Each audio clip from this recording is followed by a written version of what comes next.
Hi, welcome back to the channel. A lot has happened in this Oscar race since we last talked about it on this channel. There have been many twists and turns, from rancid tweets resurfacing to a triple punch of Critics' Choice, DGA, and PGA coming through and cementing a new frontrunner. And now the SAG Awards are this weekend, so I thought I would give my final predictions for the show, and we'll just see how I do. I actually did really well for the Oscar nomination predictions. I got 80% correct, so we're gonna hope that wave continues on. Obviously, a lot has changed, but we're gonna do our best. We're gonna start off with film stunt ensemble. The nominees for this category are The Fall Guy, Dune Part 2, Wicked, Deadpool and Wolverine, and Gladiator 2. I really think The Fall Guy is going to take it. I think if there's any place it's going to get recognition, it's this category. The movie is built around the stunt community, and I think that's going to help it here. My runner up for this category is Dune Part 2. I think SAG tends to favor movies like that, the big blockbuster genre films of that nature here. For Best Film Supporting Actor, we have Kieran Culkin, A Real Pain, Edward Norton, A Complete Unknown, Yura Borisov for Anora, Jeremy Strong, The Apprentice, and Jonathan Bailey for Wicked. I think it's Kieran Culkin, 99.9999999% sure. I will be shocked if it's not. My runner-up and potential upset, though, is Edward Norton for A Complete Unknown. I think if he's gonna upset and potentially, kind of take over the race, it's here. SAG really loved A Complete Unknown. The Academy really loved A Complete Unknown. I don't think it's out of the realm of possibility, but I do think Kieran Culkin has been consistently strong. Critics groups, precursors, I think he's got it here. For film supporting actress, we have Danielle Deadwyler, The Piano Lesson, Jamie Lee Curtis, The Last Showgirl, Monica Barbaro, A Complete Unknown, Zoe Saldana for Emilia Perez, and Ariana Grande for Wicked. I've been saying it all season long, this is a two-person race right now. However, I do think Monica Barbaro is starting to surge. We haven't seen any evidence of all of the Emilia Perez controversy hurting Zoe Saldana yet. However, Critics' Choice wrapped up voting prior to those tweets coming out, and the tweets hit right before SAG and Oscar voting. So I think if it's going to start tainting her campaign run, it could be here. Definitely think she is the most vulnerable out of the acting categories to not sweep. I do think Ariana Grande could potentially upset and take it here. I think if she's gonna upset somewhere and kind of take over this run, it's here. This is where she makes her stand. She's been ramping up the campaign. She's been campaigning very well. She's coming off very likable and charming, and I think she's interacting well with other people on the trail, other performers. I think she's doing everything she needs to do. I do have Zoe Saldana as my runner-up. I could still see her coasting through on the narrative of she's long overdue. However, I really do think the controversy with Jacques Audiard and Carla Sofia Gascon put a sour taste in people's mouth regarding that movie. I really don't think it's going to perform very well at the Oscars, and I don't think it's going to perform well here anymore. I also just think her responses to the ongoing controversy haven't been great either. She kind of acknowledges it and is I don't stand for hate, but is also I'm still processing it. I don't want to talk about it. She is very clearly trying to keep her campaign focused, and I get it, but also I feel it's not helping her. So yeah, I have Ariana Grande taking it with Zoe Saldana as the runner-up. Monica Barbaro would be the big blind side.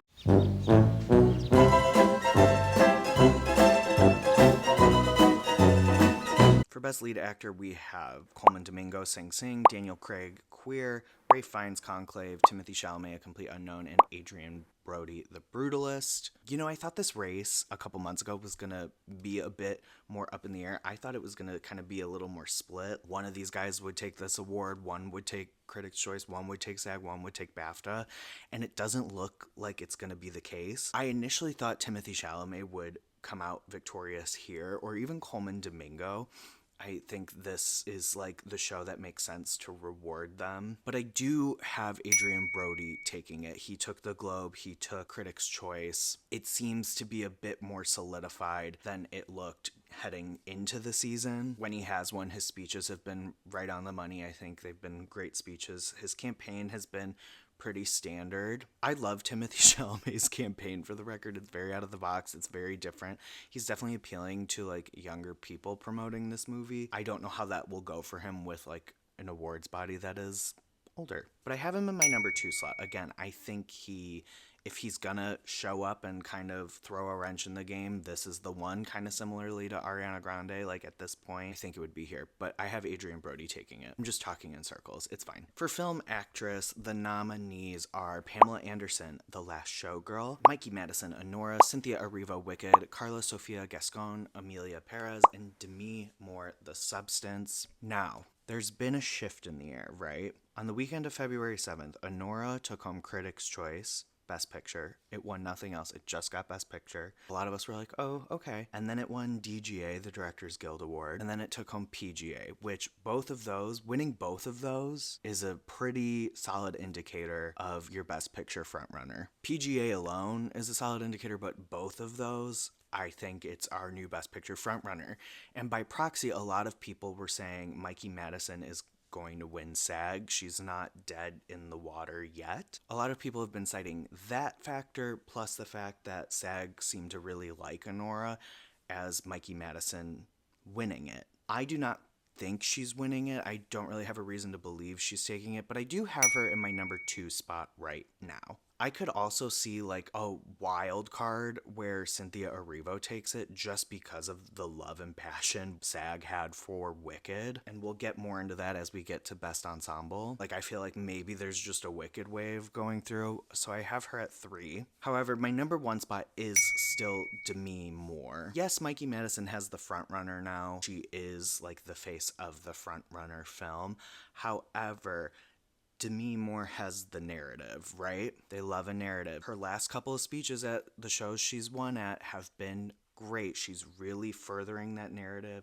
She's doing it in a really lovely way. Ultimately, as we look at past precedent, these acting categories kind of favor that narrative, right? Like the overdue narrative, the older veteran performer who hasn't had their shot yet and is finally getting their chance. You know, we see it time and time again. That narrative is really helping her. Also, The Substance is a genuinely great performance. I think this is one of those rare instances where the overdue narrative and the performance are both like aligning. Sometimes the performance isn't as great, and I think she's also giving a genuinely great performance. And just the mere fact, like, Demi Moore has now given 2 televised speeches. Mikey Madison has not yet done that. It matters. It does matter. And finally, for the big award of the night, it's Film Ensemble. We have Honora, A Complete Unknown, Conclave, Amelia Perez, and Wicked. I'm feeling like a little chaotic with this category. I could see it going a couple of ways. You know, there are some times where it aligns with PGA, like we saw with Coda. Coda took home Producers Guild Award and Screen Actors Guild Ensemble Award. And going into Oscars, we were like, there it is. Sometimes SAG Ensemble goes a different way than what PGA goes. And given how chaotic this year has been, I could see it going a number of ways. I don't think Amelia Perez or A Complete Unknown are taking this one. I have those firmly off the table. In my 3rd slot, I have Honora. That would make sense. Producers Guild loved it. Directors Guild loved it. Screen Actors Guild might love it too. And it'll all just kind of fall neatly in a row. And number 2, I have Conclave. And I keep switching Honora and Conclave back and forth. Conclave is a very like actory picture. It is pretty much confined to a couple of settings, and you have a lot of these like veteran actors acting their butt off, and they love that. I think Conclave is very much an actor's movie. And maybe part of this is me being stubborn and not wanting to let the Conclave Best Picture dream die, but that's where I'm at. My other one, which I have at number 1, this is based on like kind of what other people are saying. This is based on like what it's looking like on Gold Derby, and this is just based on it is the most nominated film at the ceremony, I have Wicked. There was a lot of love for Wicked. Got Stunt Ensemble. Jonathan Bailey got in there for supporting actor, which was shocking for a lot of people. Ari and Cynthia, obviously, and then we saw it show up here. It pretty much is nominated everywhere it could be, minus one category. They loved Wicked, and I think they could continue to love Wicked and give it the big prize.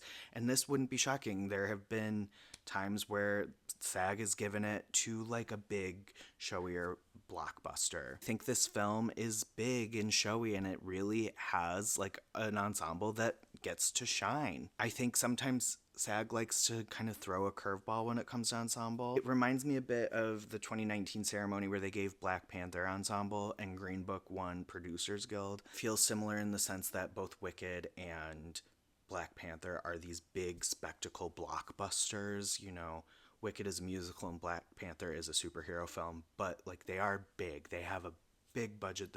It's all on display on the screen, and they have a big ensemble. So yeah, that's where I'm at. It will be interesting to see if SAG throws a curveball, if they go with like Wicked or Conclave, or if they just fall in line with Anora. If SAG Ensemble does go Anora, it is more than done. I think like we're pretty set in stone here, but should SAG go Anora, it's wrapped up. There is like a potential for SAG and BAFTA to kind of throw a wrench in the game though and give us another curveball. We will see. Let me know what you think below. Who are you rooting for? What are you hoping happens? As always, make sure you do everything you're supposed to do with a YouTube video. Like, comment, subscribe, follow me everywhere that is listed at the bottom of the screen, and I will see you on the next one if I don't implode from this award season. Bye!